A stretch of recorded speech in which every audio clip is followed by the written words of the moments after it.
en accord, bon belle vie. Soldat de la paix, tu es parti pour la liberté contre ta vie. Tous ensemble, point levé à l'unisson, nous chantons, yeah. Aussi, le peuple gagne toujours. Aussi, le peuple gagne toujours, yeah. Yeah, yeah. Le peuple gagne toujours. Pourquoi tant de haine, pourquoi tant de peine 2018 pour la paix, on revient encore.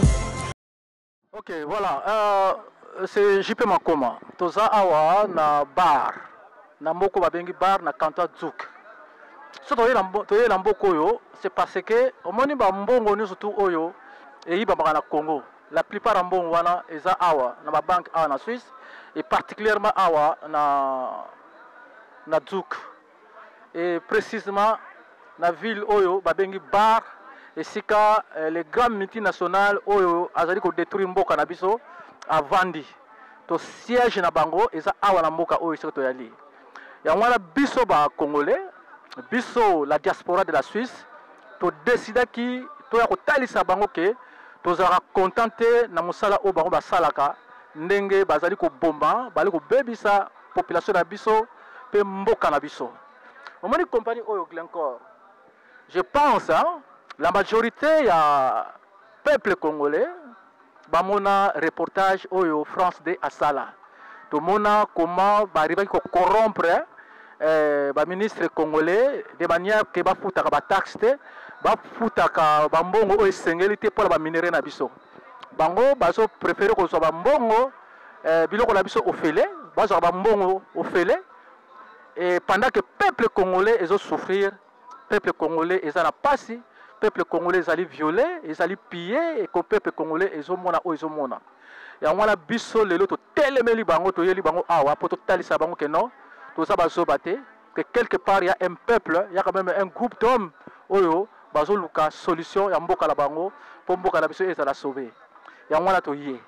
Et on a to lo ba lelo ba Suisse, il faut pas comprendre que le peuple congolais toza content ata mukete toza na mboka la biso eza très très riche soki bango bazalaki juste mais le peuple biso toza na mboka la bango te so toza na mboka la bango c'est parce que bango baza juste te raison pour laquelle lelo oyo tolingi to faire passer message na peuple suisse que il faut pas changer politique na bango il faut ba multinational o bango bazali ko encourager batika o bazali bango bazali la technologie mais au moins to sala makambo légalement. Ce qui est single que bango basa la moitié, juste aujourd'hui la moitié. Ce qui est single que biso 60%, bango 40%, l'important que le peuple congolais a se retrouvé. Et ça te baza kozwa, bazu nyonso, ba bobi biso susu, ba pesi biso maladie. Après ba a vandi, bazo vivre bien, bazo vivre ma villa, bazo lia bien, bakamuto bien et peuple congolais ali propriétaire ba minerai, peuple congolais wana ezali ko souffrir. Et on a tolobi basta, c'est fini. Basta, c'est fini. Et pendant lelo, il faut peuple suisse comprendre que makambo wana tolinga ngo sauter. Ingeta. Bande kondenge ka bomoni biso to utiti ba côté à Suisse romande na Genève donc na suka ya mboka toza siko awa boye na Tsug toye pona ko bunda pona mboka na biso place yo bomoni ba biloko nyonso tu Kabila yibaka e yaka awa. Oyo nyonso tu Hillary Clinton ayibaka eyaka awa. Yango bomoni biso lelo abotoye ko bisa Glencore tolobi si tu veux travailler normalement avec les Congolais nous sommes tout à fait d'accord. Mais si tu es là pour travailler avec les sangs des Congolais, nous vous disons non et jusqu'au bout. J'ai pas beaucoup de choses à dire. Aujourd'hui, j'ai écourté tout ce que je devrais faire aujourd'hui. Je suis arrivé ici pour mon pays, pour les sangs de mon peuple. Et nous serons là seulement pas pour aujourd'hui, mais pour toujours jusqu'à la victoire finale. Merci. Ok, merci peuple congolais, Biso à travers caméra et Andekona Biso. Donc Biso, le jusqu'au boutisme oblige. Donc voilà, tout Genève, tout on a canton et à Zoug, précisément la direction il y a Glencore. Pour dénoncer vraiment bah misala na mabe azo salement na Congo. Donc pour ceux-là qui me connaissent vraiment pas, donc Nazali Justin jusqu'au bout. Il y a Genève. Alors bandeko ya biso ya Zurich va organiser vraiment manifestation ya lelo le 23 juillet.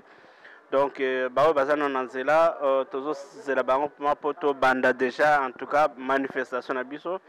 Une chose est vraie que non to remettre mémorandum na biso na direction ya Glencore.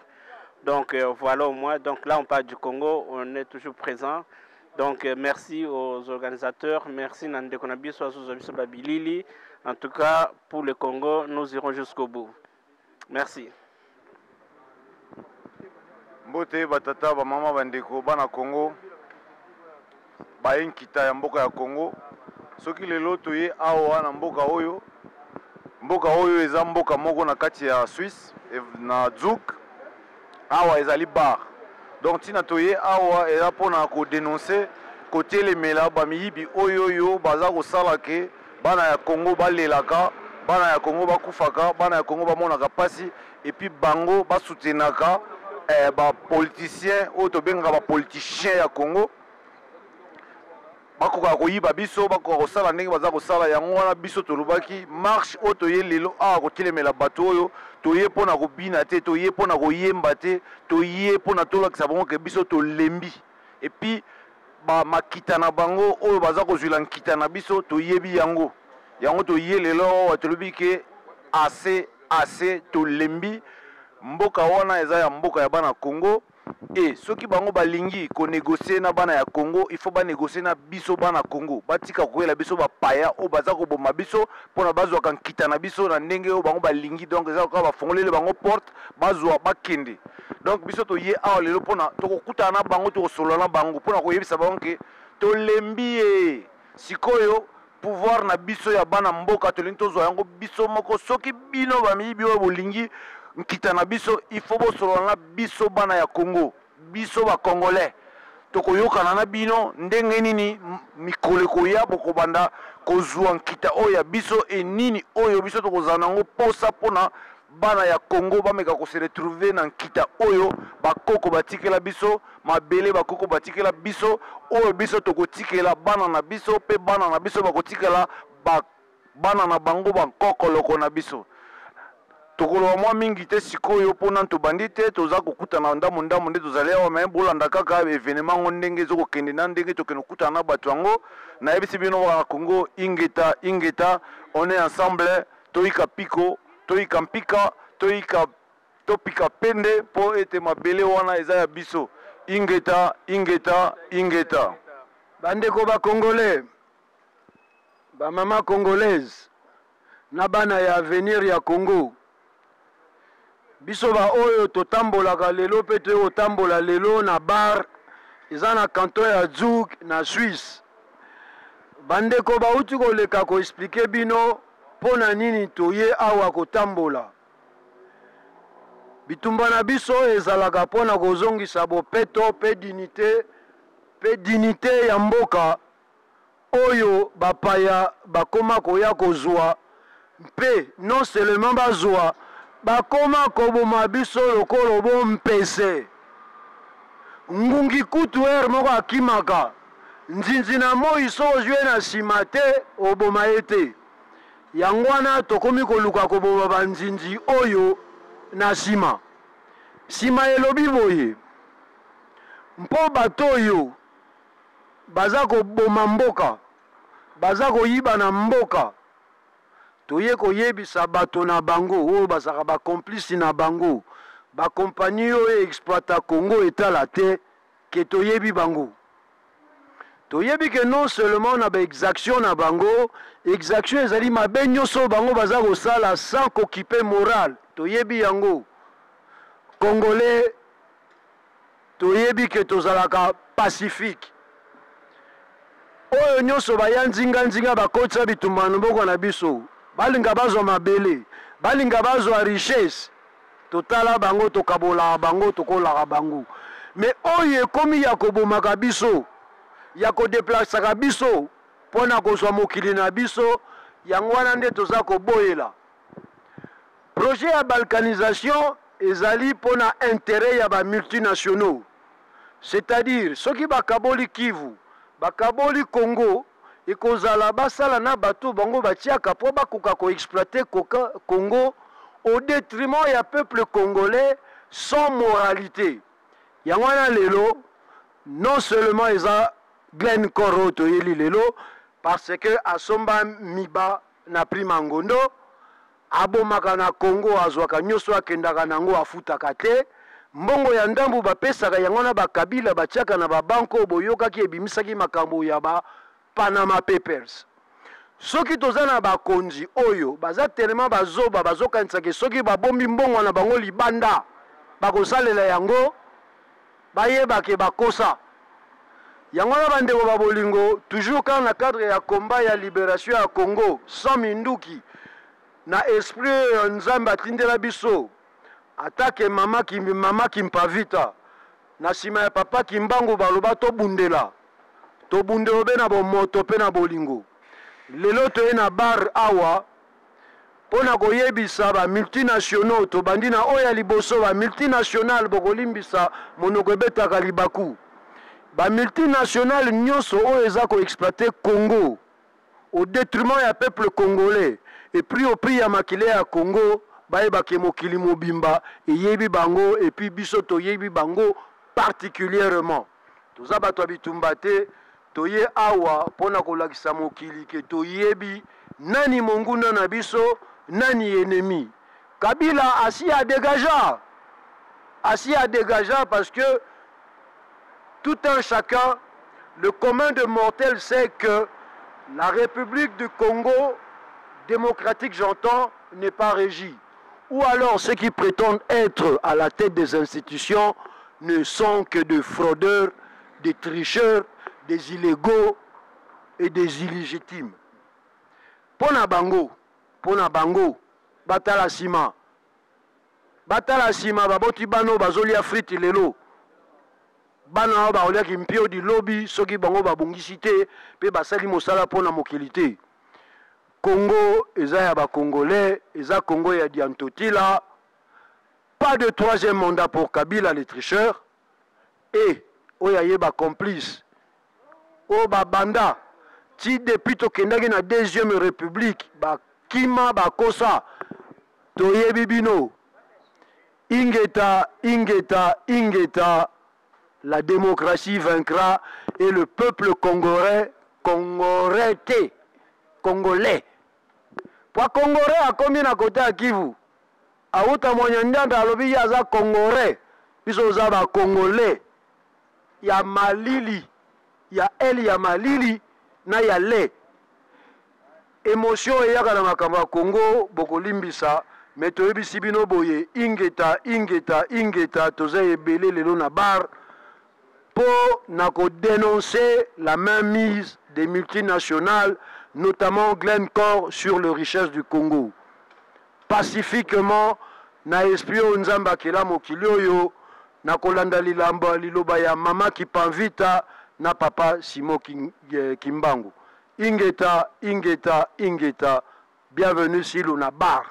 Kati ya mboka ya Suisse, toza na bar. Toye lelo kotambola biso. Ba Congolais oyo tozo vanda na kati na Suisse, na kati na mboka oyo.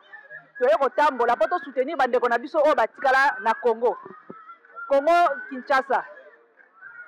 Ndenge ba viole ezali kosalama, ndenge basi bazali kokufa, ndenge Kabila na gouvernement na ye azali koboma, biso tozali kosepana ngo ata muke te. Lokola tozali na libanda ya mboka, moye totelema te na minute oyo tokoma tokende kobunda na mboka, mais en tout cas na ndenge tozali na libanda tokoki mpe kosala quelque chose. Yango lelo toye kotelema kotambola koloba totelemela ba société oyo ezali ko soutenir régime ya mboka, ba société oyo ezali ko profiter na ba richesse ya mboka oyo ke bana mboka bazali ko profiter na yango te. Lelo tozali ko telemela awa compagnie o Glencore na oyo azali ko sa na kati na Congo, tozali ko sepela nango te. Yango toye ko talisa ye main contentement na biso toloba na ye ke non tolingi yango te. Soki azali ko profiter na ba matière première ya Congo et kozala malamu partage ezala égal. Vraiment toye ko telema ko talisa main contentement wana ke eloko ezosala ma tolingi yango ata mukete. Wir sind heute hier auch von der PDA und der kommunistischen Jugend aus, um Glencore zur Verantwortung zu ziehen für die Menschenrechtsverletzungen, die er begeht in Kongo und die Destabilisierung, die er mit zu verantworten hat, während Glencore Milliardengeschäfte macht und hier im Steuerparadies seinen Sitz hat. Er ist der größte Rohstoffhändler weltweit und ist 180 Milliarden Dollar schwer. Und er betreibt eine Strategie, in der er durch die Versplitterung in verschiedene Betriebe viele Steuergelder einfach nicht bezahlen kann, während er den Kongo und die Ressourcen aus dem Kongo ausbeutet und die Bevölkerung dort in Armut bleibt und mit den Umweltschäden konfrontiert ist, die Glencore und andere Multinationale dort hinterlassen. Und wir sind heute hier, um eben Glencore zur Verantwortung zu ziehen und auch zu sagen, dass wir hier in der Schweiz eine Verantwortung haben, international für diese Geschäfte, denen wir hier ein Schlupfloch bieten, um ihr Geld hier zu deponieren oder ihren Sitz zu haben und ein normales Leben zu führen, während sie anderen die Hölle heiß machen und andere Leute in Kongo viel leiden unter dem Regime, das gestützt wird durch diese Destabilisierung auch der Wirtschaft. Während sie sagen, ja, wir helfen ihnen, weil wir irgendwelche Investitionen tätigen, wobei die Investitionen immer viel weniger betragen als das, was sie eigentlich hinausnehmen. Also es ist ganz klar, dass es das profitorientiert ist und nicht irgendwie Großzügigkeit, die sie veranlasst, in Kongo tätig zu sein. Sie sind genau dort da, weil sie wissen, dass sie dort Profit herauswirtschaften können, nicht aus irgendwelchen menschenfreundlichen Gedanken. Und das muss man auch ganz klar sagen, wenn sie wieder mal sagen, ja, wir investieren dort immer sehr viel Geld, dann muss man ganz genau schauen, wie viel Geld nehmen sie hinaus und wie viel geben sie zurück. Und meistens ist das, was sie zurückgeben, genau nur so viel, dass es ihr Gewissen beruhigt, oder der Öffentlichkeit den Anschein gibt, dass sie etwas tun, während sie aber aus dem Leid Profit ziehen und das Land ausbeuten, die Leute ausbeuten und die Leute in Armut und eben mit den Umweltschäden zurücklassen. Bon, en tout cas, na mokolo lelo ndenge bomoni biso awa toti bamboka misika nga oti neti na Neuchâtel toyeka mpona makambo ya ekolo toye na mboka oyo mpona komona ke société Glencore oyo bomoni tosimbi awa ebebiseli biso makambo na mboka bana bazokufa basi baza viole baguerre na este likolo ya mboka ya société oyo Glencore ebebiseli biso mboka yango lelo totelemi talaka toza 14h tokati bamisala toyekaka mpona tolakisa todénonce makambo ya mabe oyo société oyo evandi na Suisse Glencore evandi na Suisse siège nango evandi awa na mboka babengi bar ezosala makambo na este à peu près à 9000 km mais yango toye kotelemela bango awa tolakisa bango ke partout bana mboka bazotelemela mpona ekolo yango moni bandeko ebele nde omoni totondi awa na mindele baye na biso mpona tolakisa bango ke toza d'accord te na façon na bango de faire les choses bokoya na mboka ya moto bosenga permission bosolo na baye mboka pa boyaka bobimisa guerre boviole bana boviole basi boboma tuerie eza na ndenge moko ya somo tout ça Glencore toujours Glencore yango lelo tokoyebisa Glencore ke toyebi eza bino na tosala yango e bokomona biso mikolo nyonso oyo ezali début e nano toyebi déroulement ekozala te mpona eza début mbala liboso tokomela bango e tokozongela bango e en grand nombre wana mpenza na ti bakoyeba na moke nazali nango koloba yango wana mpasi naza na kanda mingi moye na bandolo balobana ya koloba makambo mosusu eyeki na nzela te yango wana nayaki nango mpona lelo ingeta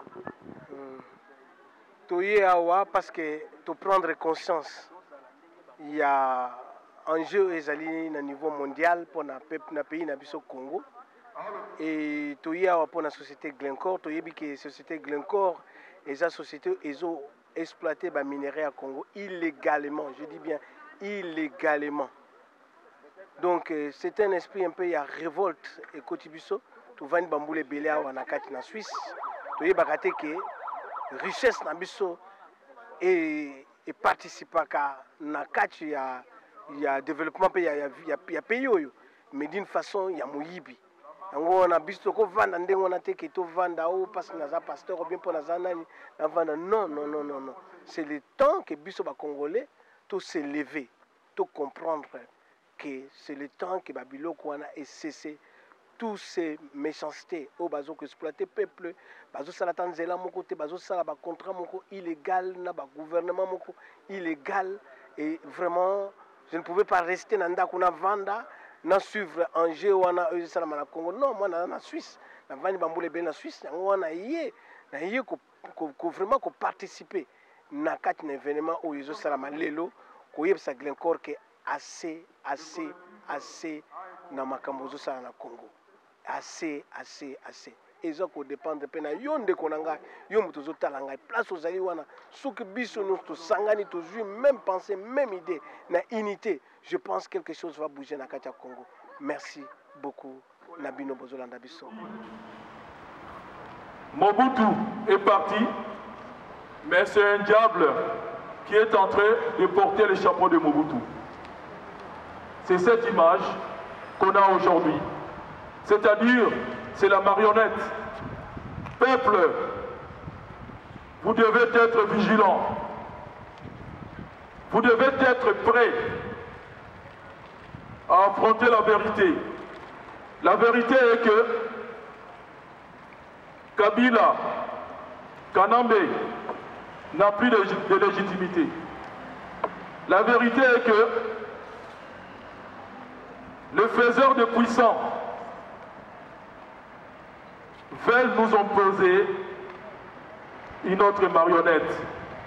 C'est depuis 2016 que Kabila n'a plus de légitimité et que les multinationales telles que Glencore, les multinationales chinoises, parce qu'on n'en parlait pas, on en parlera très prochainement.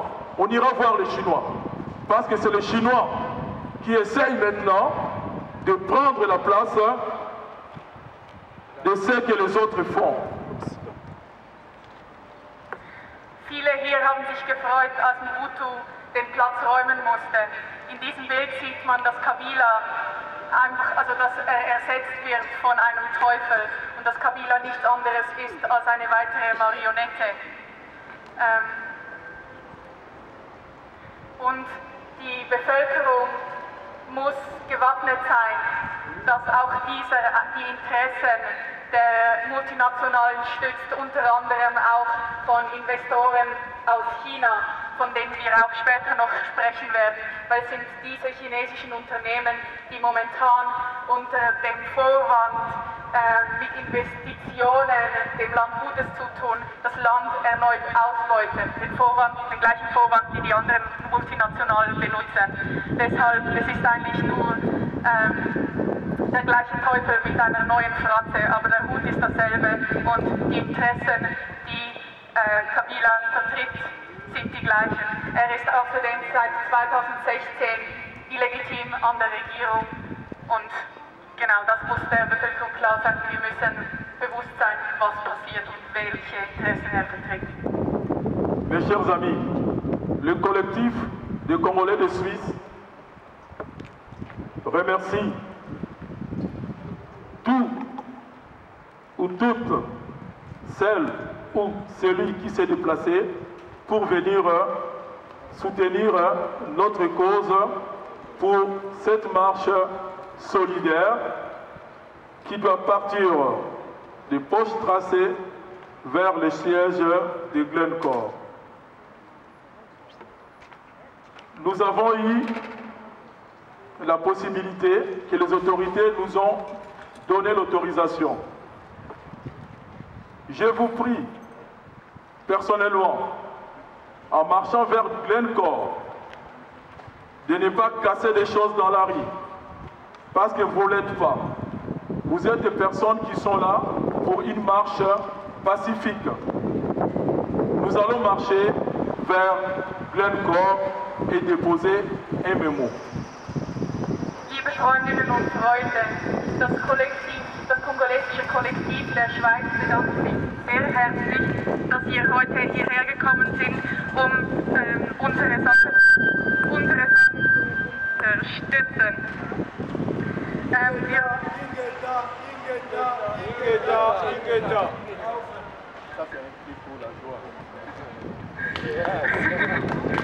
Ja. Und dann hat er die üblichen Vorsichtsmaßnahmen gefasst, dass er verantwortlich ist, dass wir friedlich demonstrieren, weil wir eine bewilligte Demonstration haben, also nichts kaputt machen und so weiter, weil wir die Ausrüstung haben. Genau. N'oublions pas, il y a au Congo plus de 8 millions de morts. Pensons à ces morts-là en marchant, en faisant une petite prière en soi-même pour ces gens-là. Notre liberté dépend de ces gens-là qui ont donné leur vie pour nous autres. Nach Zurich. Nach Zurich, nach. Zurich, nach.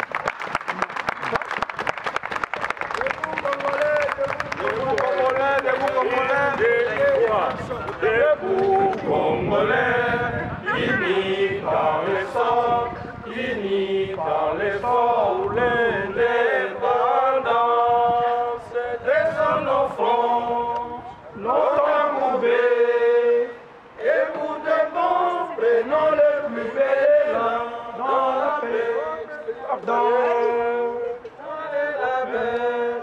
Nous bâtirons un pays plus beau qu'avant, dans la paix, citoyens. Congo, Antoné, Congo, lumière sacrée de notre solidarité, fièrement saluer dans le vent de notre souveraineté. Congo, non béni, Congo, Esaïe, Congo, obéis, Congo, nous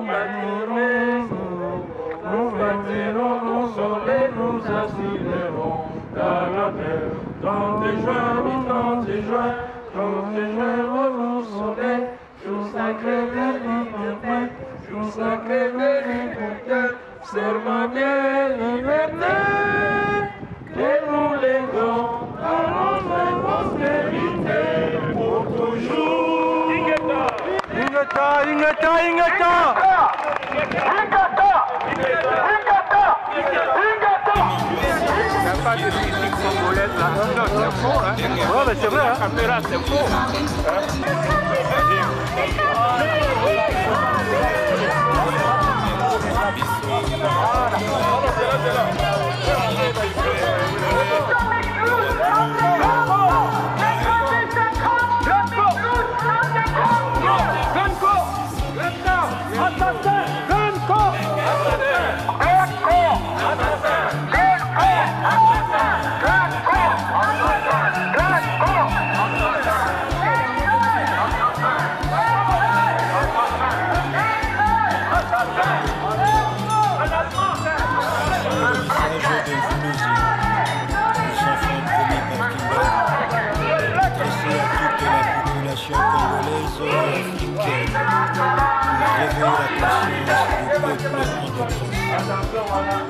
L'article 64 de la Constitution congolaise dispose que le devoir de faire échec à tout individu ou groupe d'individus qui prend le pouvoir par la force et qui l'exerce en violation des dispositions de la présente Constitution.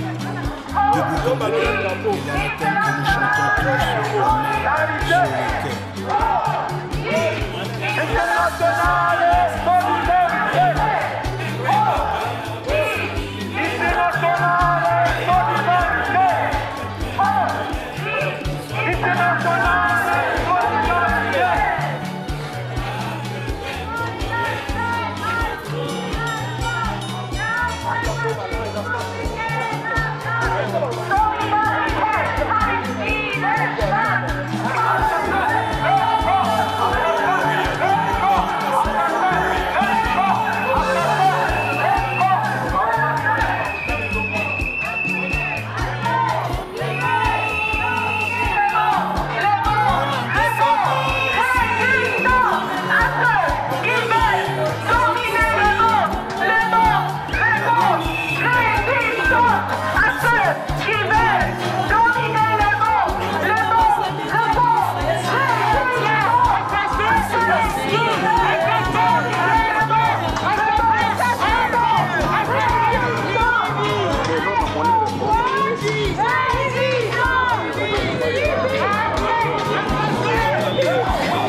À l'honneur de tous les vaillants combattants, le peuple gagne toujours.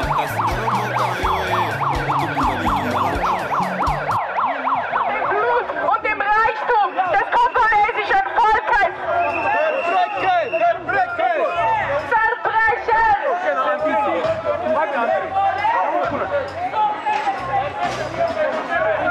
Ihr versteckt euch unter dem Blut und dem Reichtum des kongolesischen Volkes.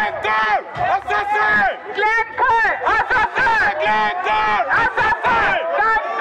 Mörder! Glencore! Assassin! Glencore! Assassin! Glencore! Assassin! Glencore! Mörder!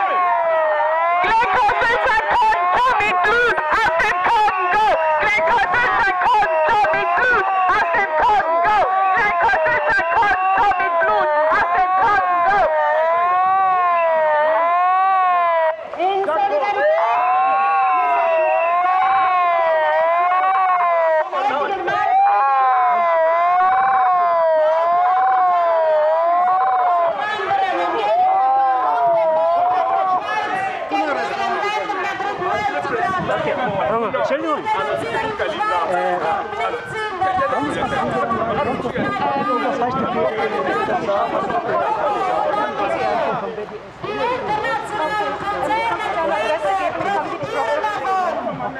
Wenn diktatorische Verhältnisse in den Abbauländern der Bodenschätze herrschen, sie müssen lediglich das korrupte Umfeld der jeweiligen Regimes finanzieren. Seine Steuern, die wesentlich teurer wären und der Bevölkerung zugutekommen würden, bezahlen sie keine. Sie profitieren von chaotischen Kriegs- und Völkermordsituationen und finanzieren darum aktiv die verschiedenen Konfliktparteien. Natürlich verhindern sie entsprechende Untersuchungen, was in einem derart korrupten Umfeld auch gar nicht schwierig ist. Wir stehen in diesem Kampf Seite an Seite, denn wir wissen, dass ohne die Komplizenschaft des Schweizer Staates die ausbeuterische Praxis der internationalen Bergbaukonzerne nicht möglich wäre.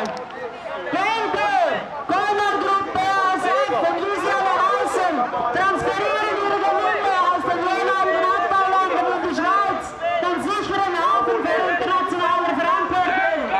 Die verschwindend kleinen Summen an Entwicklungshilfe, welche dann aus Europa zurückfließen, sollen diese Praxis legitimieren. Machen die sogenannten Entwicklungsländer aber zu Bittstellern von Almosen. Zuerst rauben die kapitalistischen Länder die Abbauländer aus. Von der Beute geben sie dann ein klitzekleines bisschen zurück, aber mit der Aufforderung, dafür dankbar zu sein. Wir möchten an dieser Stelle auch auf die gefährliche Situation der Flüchtlinge auf der Mittelmeer hinweisen. Diese Menschen kommen aus Ländern, die von westlichen Konzernen ausgebeutet werden. Rohstoff für Fische, ein anderer Rohstoff. Die Ausbeutung kleinster Länder durch die Reichsten führt genau zu diesen Migrationsbewegungen. Die Menschen folgen ihrem Geld. Doch Europa will nur das Geld, nicht aber die Menschen. Die enormen Produktionen, die alle sind aber nicht bereit, die betroffenen Menschen aufzunehmen. Niedergelassene Ehe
Monaco.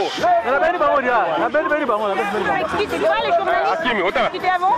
Oui, non, pas moi. Attends. Je pense que.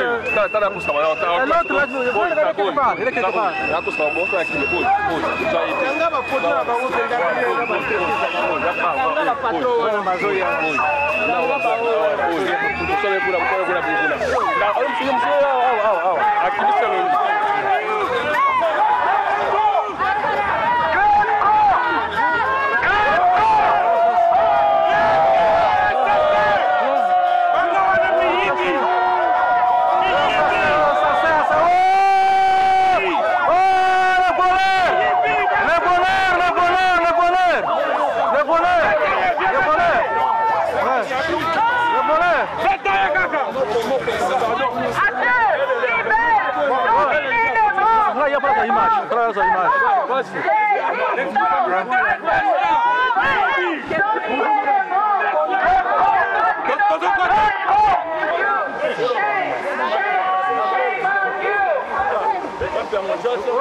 Bandeko na siko to komi awa la Glencore. So eta Glencore ango yawa. Bangoye batango, bangoye ne wani ko la Congo. Moni mbawa Congo. Bawo azo iba bangoye. O azo ndiko la bana la biso. Bangoye. Bato ba usala ke mboka la biso be ko bane komi lelo. Bangoye. Tala biro ya ba minera la biso. Ba minera la biso o usala ke lelo tala ndako biro la bango. Mi yibi. Bawo azo ndiko la Congo. Bangoye. Ya wala sikoyo tozala avec grand combattant. Voilà. Ya wala azala maloba sabiso pa sabino. Voilà. Ok, bana Congo, toye awa ndenge bozomona wana Glencore.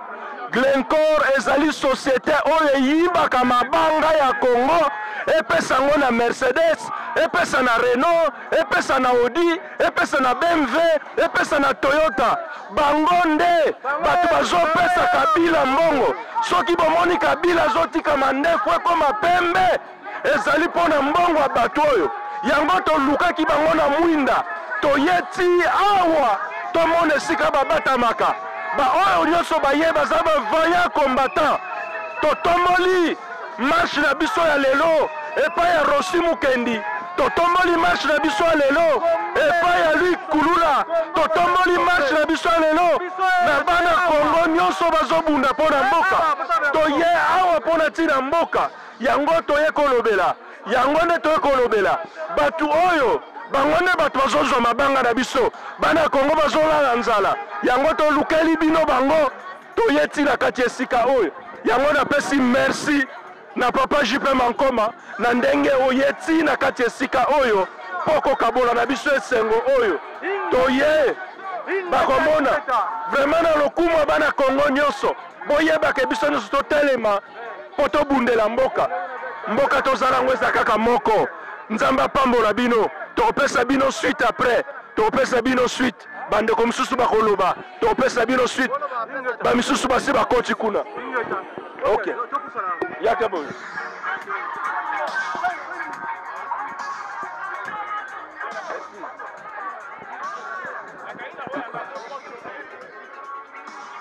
Voilà. Donc, yango toye na kati le sika onde bozomona bakomia wa Glencore. Glencore eza esika. Oyo, tozwa oyo. Donc ndenge bozotanga awa. Bisika oyo mabanga yaka kokota na kati na esika awa, bayaka komemango awa. Yango oyo Glencore elakisi mabanga na biso ya Congo. Diamant, coltan, cuivre, makila bana Congo nyonso ebatami awa na kati na esika oyo. Yango oyo biso toye na kati ya source oyo tolakisa bino ke bana Congo tokotikala lisusu ya kofanda te, tokotikala lisusu kinya te. Soki Kabila akomi kolinga asakana na bana Congo ezali pona bango Glencore oyo. Yango toye, yango zomona bambila bazali tozana bango mayele na bana nyonso ya Congo oyo bakufa pona Congo. Bandeko na biso msusu bakoti kuna basolola oyo yango nde toye bino bana Congo boyeba keno tokolukela bino nyonso oyo ezali mpona ntina mboka na biso bisika babomba motolo ya mboka na biso tokokende kokundola yango toye napesi maloba bomoni bino moko bandeko tala ndenge batelemeli biso pakokota te tala bango batelemi tala bango batokota te bomoni ke tokobunda etumba bango bakangi nzela boza komona tozobunda mpona mboka bakangi biso nzela ngai toleka ezali te yango oyo ota biso tobela nzambe ayoka baoyo bakosala biso Glen Cor na nzambe ya likolo batato bazali awa batelemi biso bato wana toleka te boza komona je leur dis pour vous nous empêcher de leur dire la vérité voilà bandeko na ngai toye na Glen Cor bomoni Glen Cor bien nyonso tu bomonaki Glen Cor botalaka reportage oyo France 2 asalaka alors Glen Cor yango yeyo babiro yango oyo bango nde oyo bazonyokolaka Congo baminera na biso oyo babengi coltan oyo babengi cobalt oyo babengi cuivre bato bayibaka yango oyo bazwaka fele bapesa bamiete na Congo bango eyo miete yango soki bapesaka sikoyo bakontina bino oyo ya miyibi oyo baétranger oyo barwandais mbongo otala kozwango mpe batie na poche yango wana biso bacombattant la diaspora suisse na bandeko mosusu oyo ya nzinga toye lelo awa mpo totelemela bango totalisa bango ke tolingi bango te mpe tolingi makambo baosala te soki balingi ete tozalaka bango elongo il faut ke makambo tu oyo etali minera na biso tokabola yango ndenge elongo bani toboyi bainjustice toboyi batiweri toboyi basasina toboyi baviole toboyi kimuyibi na mboka na biso tolingi kutu susu te ke bato oyo bakontinue konyokola mboka na biso voilà ingeta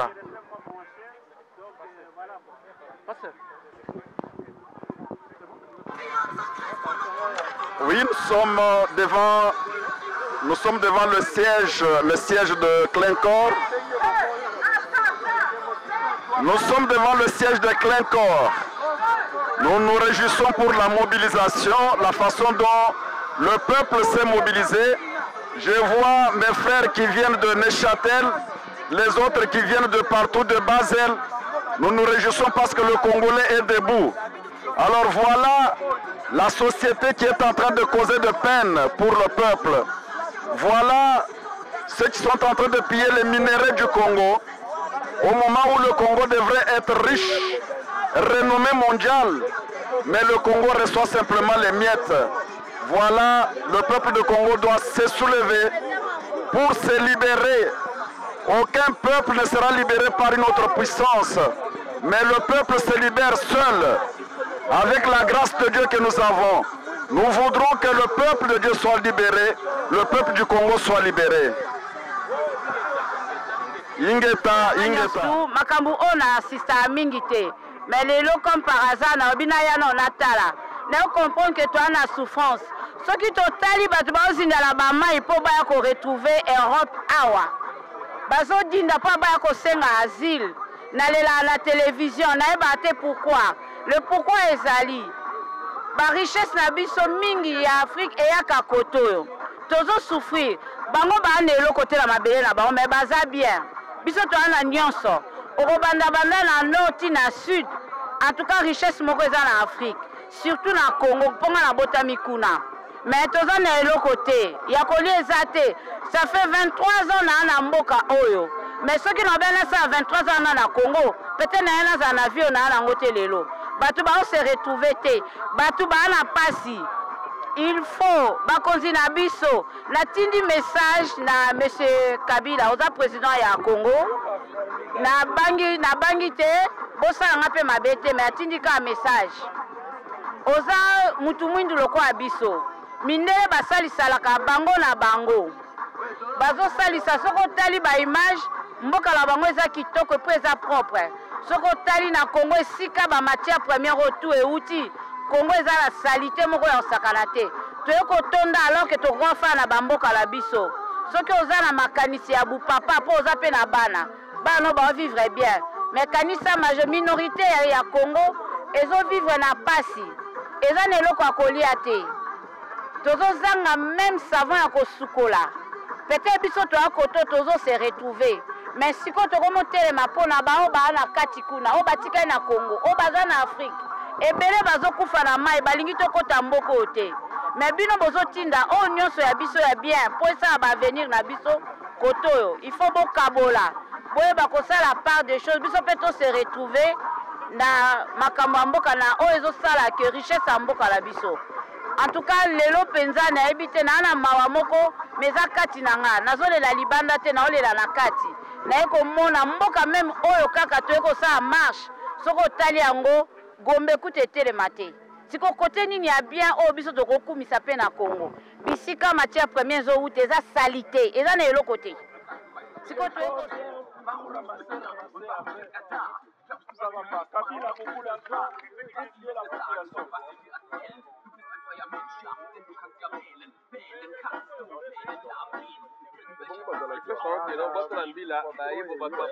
manifestation baye ko ba batire ba la question te baye ba communauté baye ne ba ka bino te ba so bino mo kwa libanda asi la bino te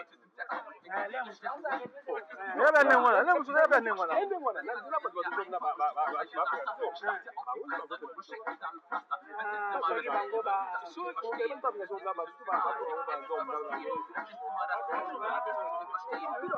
ba ndenge opesi ngo opportunité nakoka s'exprimer avec émotion devant biso nyonso toye kolakisa bino kodénoncer toye kodéniche bango epai babombamaki mpo bomona bato oyo baza na makila ya bakongole na maboko bazobombama wapi.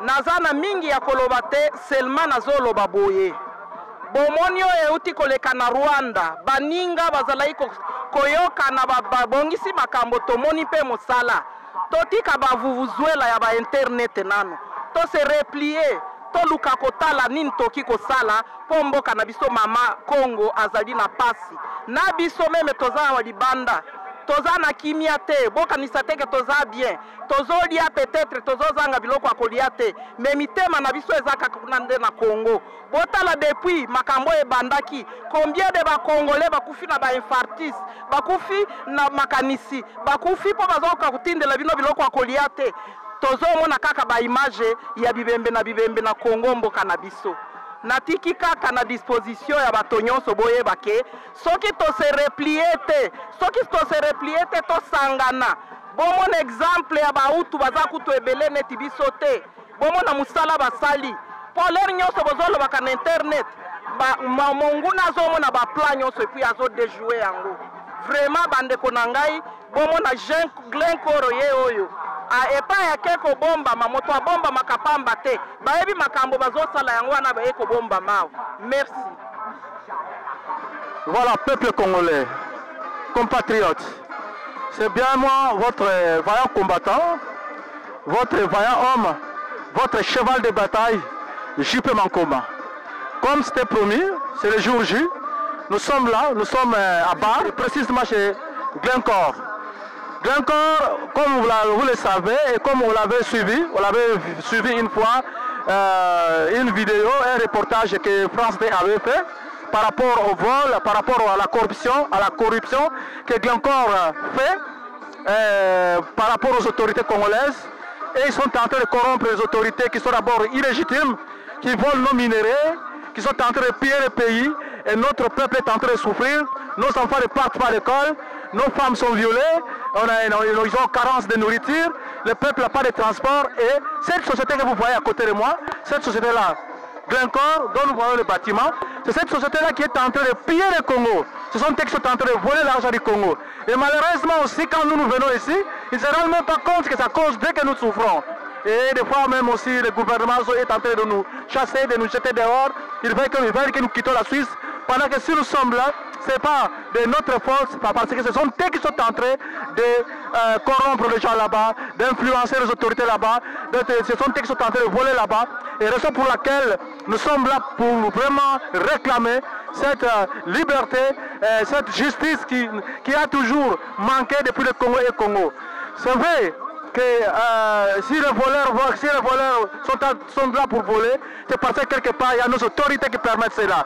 Raison pour laquelle et les autorités et les sociétés multinationales, nous ne voulons plus d'eux au Congo. S'ils veulent bel et bien qu'on puisse travailler ensemble, en tout cas il faut qu'il y ait la justice dans tous les domaines. Dans l'économie, dans la politique, dans tous les domaines, nous voulons que la justice puisse régner au Congo. Et raison pour laquelle nous sommes là pour que nous réclamons, nous sommes en train de réclamer la justice. Nous voulons bel et bien que les choses puissent fonctionner telles que la Suisse fonctionne. Comment c'est possible? Un pays riche en minerais, un pays riche en tout, mais le peuple congolais c'est le peuple le plus pauvre du monde. C'est le peuple qui est en train de souffrir. Vous-même, vous voyez les reportages, il y a les tueries tous les jours, il y a les assassinats tous les jours.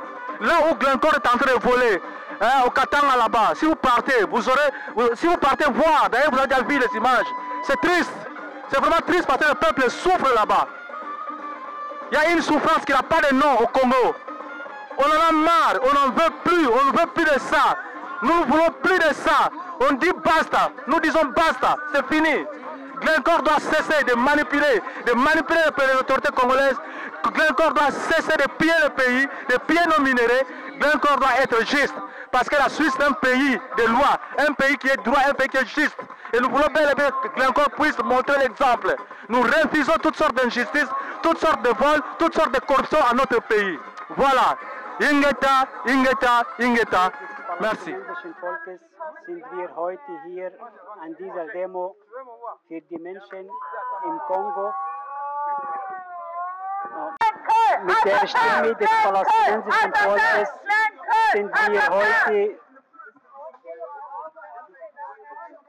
sind wir heute hier an dieser Demo für die Menschen im Kongo. Große Konzerne wie Glencore ermorden Frauen und Kinder. Für die Herren des Goldes spielt nur das Geld eine Rolle.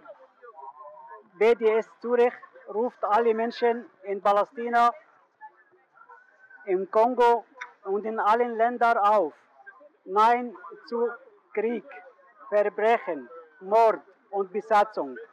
Gemeinsam sind wir stark. Nur gemeinsam sind wir stark. Voici Glencore. C'est cette société-là qui est en train de piller le Congo. Ce sont eux qui nous pillent, ils font souffrir notre peuple. Il y a un de nos compatriotes, donc disons un groupe de nos compatriotes qui sont dedans, qui sont en train de discuter, qui sont en train de parler, qui sont en train de voir comment trouver des solutions. Parce que ce sont eux qui ont été invités, ou pas invités, mais qui ont été appelés pour remettre le mémo au directeur de Glencore. Et voici la société Glencore. Donc à côté ici, il y a Fontana. C'est toujours les multinationales. Et les bureaux de Glencore sont là. Voilà, tout ça c'est Glencore. C'est la société qui est en train de faire souffrir les Congolais. En corrompant nos autorités là-bas. Illégitime d'ailleurs. Ils s'en foutent. Au lieu de construire des hôpitaux là-bas, des dispensaires, ou encore chercher à apporter un peu d'aide là-bas, non. Et ils continuent à voler, à voler, à voler. Cette année, ils ont fait plus de 18 milliards de bénéfices. Et là, en tout cas, ça ne doit pas continuer. C'était la raison d'ailleurs de notre marche ici. Donc tout ça c'est Glencore, hein? C'est le bureau. Voilà.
Ndengele Kikuna pour nous donner les rapports de comment ça s'est passé.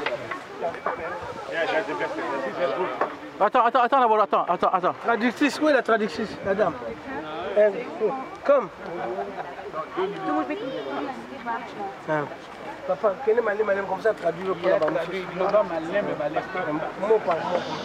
Est-ce que vous allez vraiment essayer? Oui. C'est comme ça. Il y a quoi apprécier. Non, il y a quoi apprécier. Il y a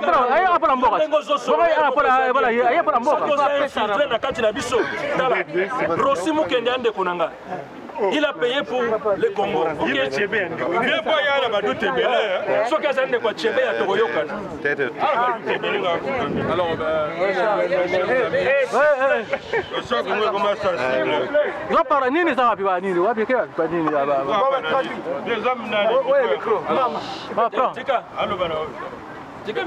Mes chers amis, on était obligés de rentrer là, on était trois.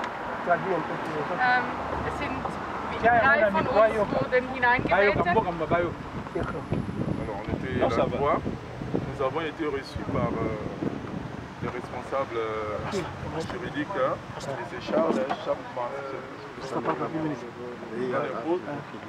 et Sie sind empfangen worden von juristischen Personen. Ja.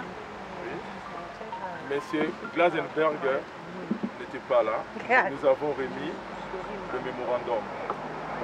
Il a dit qu'il gardait contact avec nous, qu'ils vont étudier lire le mémorandum et répondre. Also, Herr Glasenberger, also Ivan Glasenberger, der Kopf von Glencore, war nicht da, aber das Memorandum wird zurückgelegt für ihn und er wird es anschauen und nachher eine Antwort darauf geben. Et nous avons profité pour parler de la politique au Congo. Pourquoi est-ce que Kabila n'a plus de mandat? Le gouvernement est illégal et eux, ils continuent à faire les affaires avec Kabila.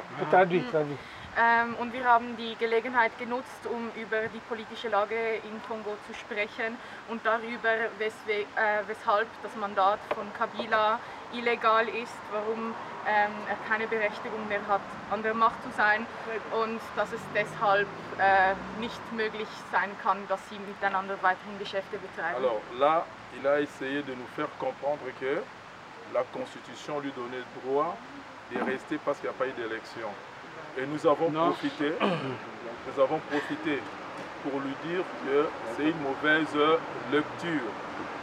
J'ai pris l'exemple du président des États-Unis. Le président des États-Unis est élu au mois de novembre, mais il entre en fonction au mois de janvier. C'est la même chose, il faut qu'il y ait des élections. C'est-à-dire, si les élections sont organisées, c'est à ce moment-là que le président qui est en fonction, le président sortant, il reste jusqu'à l'installation. Und dann hat er gesagt, dass gesetzlich gesehen es ist im rechtlichen Rahmen, dass er weiterhin mit ihm Geschäfte betreibt, weil er immer noch in dieser Amtsfunktion ist. Und dann hat Kalala gesagt, dass das eine schlechte Leseart ist, weil verglichen zum Beispiel mit den USA, dort ist es auch so, dass wenn die Wahlen im November sind, dann ist es erst im Januar, dass der Präsident eigentlich installiert wird. Und das Gleiche kann man jetzt auf den Kongo übertragen. Et lui n'a pas organisé les élections. Il n'a pas organisé les élections en 2016. Bon, il ne peut pas prétendre qu'il doit rester en fonction. Donc c'est ce que je lui ai dit. Also das heißt eigentlich, seit ab dem Moment, wo Wahlen organisiert werden, muss eigentlich dieser Wechsel stattfinden. Und nur weil er keine Wahlen organisiert hat, kann er nicht so tun, als wäre er immer noch berechtigt, in seinem Amt zu bleiben. Das heißt, sein Amtsinhaber ist illégal. Et là, il ne pouvait plus avancer un autre argument. Il a essayé de nous faire comprendre qu'ils ont beaucoup investi au Congo. Et nous avons dit que vous avez investi au Congo. C'est la population. Oui. C'est-à-dire Investir qu'ils ont investi. Et nous avons essayé de leur faire comprendre que cet investissement-là n'a pas profité à la population. Also auf das, was vorher Kalala gesagt hat, hat er dann keine Argumente mehr, war mit seiner Argumentation am Ende, aber er hat dann angefangen zu erzählen, wie sie doch großzügig investieren in den Kongo, und dann haben sie halt gesagt, dass diese Investments nicht dem kongolesischen Volk gedient hat, sondern eben nur Kabila. Et puis je lui ai fait comprendre qu'ils avaient signé des contrats au Congo pour 140 millions. Au moment où le Congo demandait 1 milliard, ils avaient refusé, mais ils ont payé à l'État américain plus d'1 milliard de dollars parce qu'ils avaient corrompu au Congo.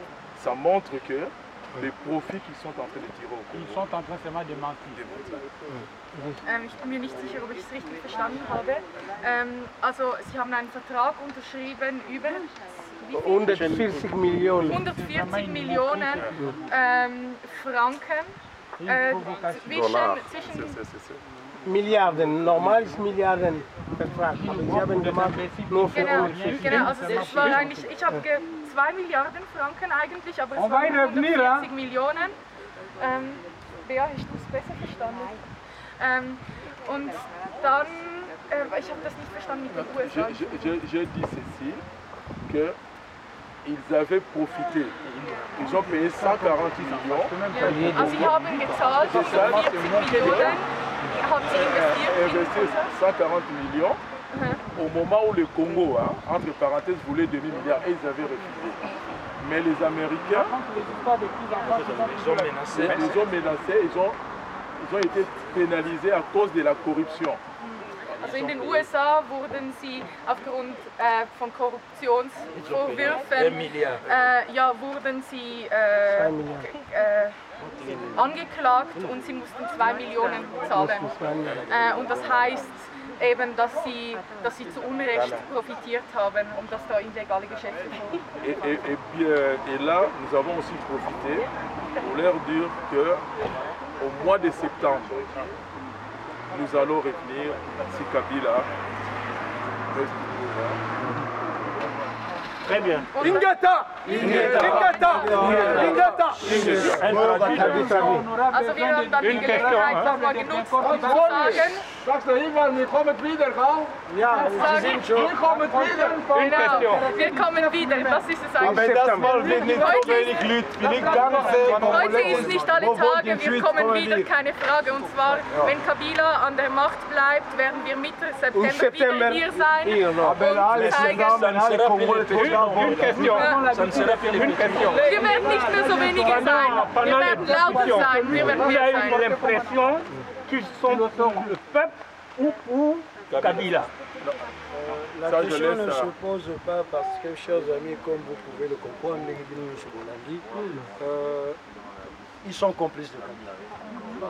Et si longtemps qu'ils ne trouveront pas un autre complice, et ils savent eux-mêmes qu'avec Kabila, ils sont sur Diemba et Ningana parce qu'il y a les Chinois.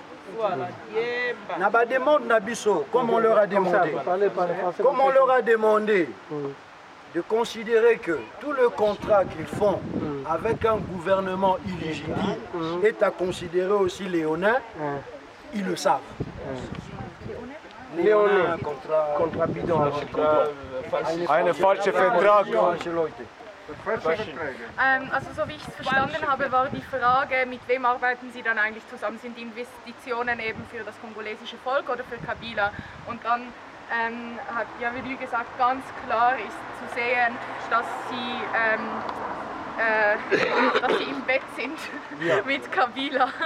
Also dass Glencore zusammenarbeitet mit Kabila. Und dann hast du etwas gesagt mit den chinesischen Investoren. Es gibt die Risiko, dass die anderen Investoren können auch Kontrakt oder Vertrag machen im Kongo. So, das geht über die Monopol. Sie wissen schon, dass sie eben die Monopol. Aber über die Monopol, sie reden etwas vielleicht falsch, weil sie sagen, dass im Kolwesi und alles, sie geben gute Leben zu den Leuten. Und ich habe gesagt, das ist nicht richtig wahr. Eine, die kommt von Frankreich oder für Amerika und muss im Kolwesi schaffen, bekommt monatlich 54 $. Aber eine, die im Kongo geboren, auch Ingenieur, bekommt nur 900 Franken. Monatlich. Das ist die Injustice, wir sind nicht direkt für das. Aber nous ont aussi dit qu'effectivement, eux, on ne peut pas leur demander de faire la politique pour nous. Mais ils le font. Mais cependant, on leur a bien fait comprendre que, puisqu'ils font la politique illégale avec des légitimes, on a pris responsabilité et rendez-vous de revenir en septembre.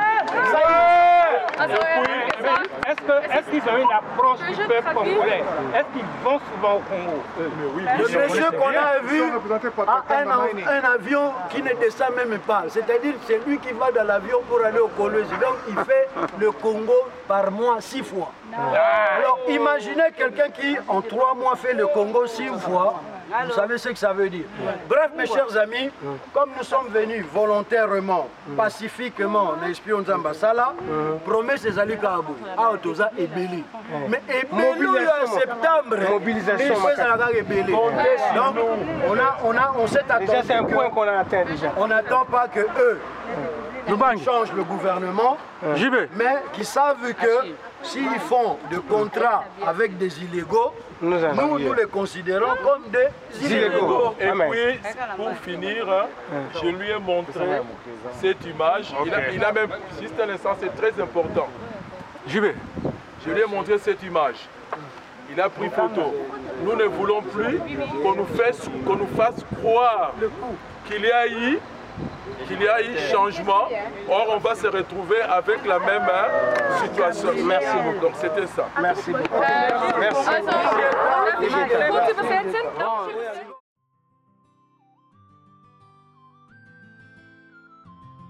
Yeah. Yeah. Soldat de la paix, tu es parti pour la liberté contre ta vie. Tous ensemble, point levé à l'unisson, nous chantons. Yeah.